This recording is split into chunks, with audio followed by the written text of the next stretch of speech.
Abbiamo chiesto a Simonetta qual è la sua postazione preferita all'interno della redazione e siamo con lei in studio per parlare sempre della sua attività di giornalista. Simonetta, secondo te quali sono le caratteristiche vincenti per fare del buon giornalismo? Bisogna essere prima di tutto onesti, andare alla ricerca della verità ed essere super partes, cioè al telespettatore, ma anche a chi legge il giornale o chi legge internet, i siti internet, deve arrivare la notizia pulita, senza filtro, senza far comparire quello che pensi tu, perché la notizia deve essere pura, cioè ogni telespettatore, ogni utente deve potersi fare un'idea di quello che tu scrivi, che tu proponi o che tu dici.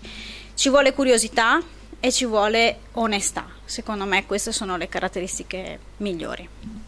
Quanto è importante per la vostra redazione e quanto conta essere tutti giovani e dinamici? Beh, conta perché crei squadra forse più facilmente, perché cresci assieme, perché ti migliori assieme, perché impari a vivere come in una famiglia, con i pregi e i difetti, però una famiglia dove si riesce a sorridere, a ridere, a prendersi in giro, perché no?